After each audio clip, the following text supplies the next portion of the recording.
비가 내리는 오후, 병원 창밖으론 잿빛 하늘과 지나가는 차들과 우산을 쓰고 어디론가 향하는 사람들로 스산하면서도 한가로운 시간들이 흘러갑니다. 기다리던 단비라서 그런지 조금 더 오래 많이 내렸으면 하는 바람을 가지고 가끔은 이런저런 상념에서 벗어나 현재 무료하고 걱정 없는 어느 순간을 그저 생각 없이 흘려 보내고 있습니다. 가끔은 이런 순간들이 성취의 순간이나 희열의 달콤함보다 나을지도 모르겠습니다. 그런 종류의 감정들은 시간이 가면 눅놓듯 사라져 그 성취나 기쁨이 기본이 되고 더 좋은 것, 더 나은 것을 희망하니 욕심에 한계가 없는 우리는 늘 갈구함에 그 부족함에 허덕이며 살아가고 있는 것 같다는 생각도 합니다. 반대로 고통이나 상처는 낙숫물에 패인 돛돌처럼 우리의 영혼에 날카로운 생채기를 내고 오래오래 기억 속에서 살아 삶을 힘들게 하고 과거와 추억과 그에 대한 기억에 고통을 가하곤 합니다. 그래서 종종 저는 이런 생각을 해봅니다. 해결되지 않은 어떤 것을 향해 지금 내가 하고 있는 이 노력에 대한 결말에 대해서 미래에 실제 일어날지 아니면 내 허망한 욕심에 불과한 것인지를 알 길은 없으니 내가 노력해서 할 수 있는 최선에 대해서는 그 노력을 하고 그 이상 되어질지 주어질지 모르는 것들에 대해서는 기도를 하자고 말입니다.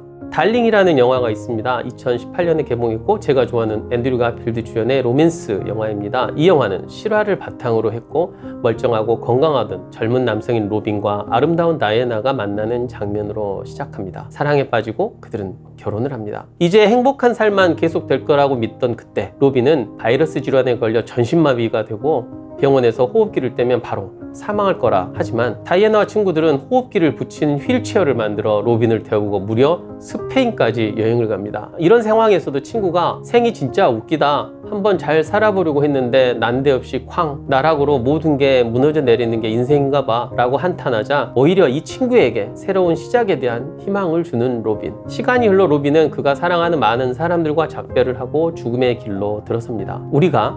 우리 스스로 예상치 못했던 고통과 걱정이 생겨난 시점부터 우리는 그 전에 우리와 달라집니다. 해결되지 못한 것들이 주는 압박감과 왜 나한테 이런 일이 생겼는지 이해할 수 없는 분노가 우리의 영혼을 갉아먹고 평온한 한 인간의 심성과 그동안 만들어진 고미한 인격의 초상을 조금씩 부식시켜 갑니다. 그럴 때일수록 다시 한번 과거를 돌아보고 한 번도 고통이나 걱정 없는 날이 없었던 인생은 없으니 그 문제들이 해결되어 신기루처럼 사라졌던 나의 한숨과 마음 아픈 시간들이 있었음을 기억해야 합니다. 로빈은 결국 그의 불행을 해결하지는 못했습니다. 누가 갑자기 테니스 치다가 바이러스 질환으로 전신마비가 될지 어떻게 상상이나 했겠습니까? 그저 텔레비전 뉴스 속의 다른 사람의 이야기라고 생각했을 겁니다. 그래서 저는 크고 작은 걱정과 고통과 해결되지 못하고 머릿속을 부유하는 여러 상황들은 늘 있다는 것을 인정하는 것부터 해결의 실마리가 있다고 생각합니다. 다른 사람들도 다른 곳, 다른 상황에서 말 못할 사연 없는 사람은 한 사람도 없습니다. 다만 어떻게 대처하고 어떻게 반응하고 어떻게 마음가짐을 새기느냐에 따라 사람마다 덜 불행하게 조금은 더 낫게 하루하루를 보낼 수 있을 것입니다. 걱정이 내일의 결과에 아무런 영향을 주지 못한다면 그 걱정으로 밤새 불면의 시간을 보내는 나는 스스로를 어둠과 애가 타는 무형의 감옥에 가둔 것과 다를 바가 없습니다.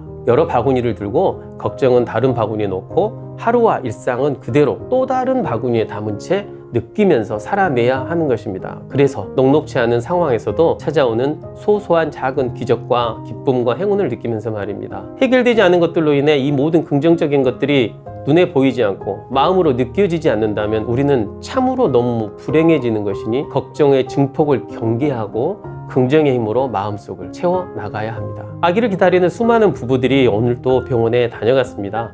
해결되어서도 덜덜 떨며 심음이 느리지는 않는지 걱정도 하고 많은 나이에 아기가 건강할까 하는 걱정도 합니다. 남편이 자신의 문제라며 낙심하고 괴로워해서 걱정이 해결되지 않는 부부도 다녀갔습니다. 너무 미안해하는 그분에게 저는 난임은 누구의 문제로 인해 생긴 것이긴 하지만 그로 인해 비난받거나 미안해할 부분은 전혀 아니라 말씀드렸습니다. 결혼하고 사랑하고 가정을 꾸린 후에는 이 모든 상황에 대한 근본적 원인은 바로 부부 둘에게 있는 것이지 누구 한 명에게 있는 게 결코 아닙니다. 둘이서 똘똘 뭉쳐 서로를 의지하면서 두 분의 기질과 사랑을 똑 닮은 아가를 만날 때까지 두 손 부여잡고 전진하는 것이 지금 가장 필요한 자세라 저는 생각합니다. 다 해결되어 편안하고 평온한 마음으로 휴일 아침 동네를 산책하는 평범하고 아름다운 일상이 하루빨리 찾아오시길 빕니다.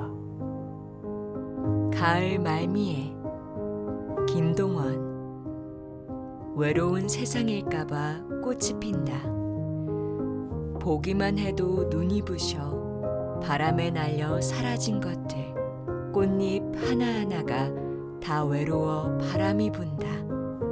흩어진 모든 것들 사이로 비는 내리고 비 내리는 소리 듣는 것도 이내 외로워 어둠이 내린다.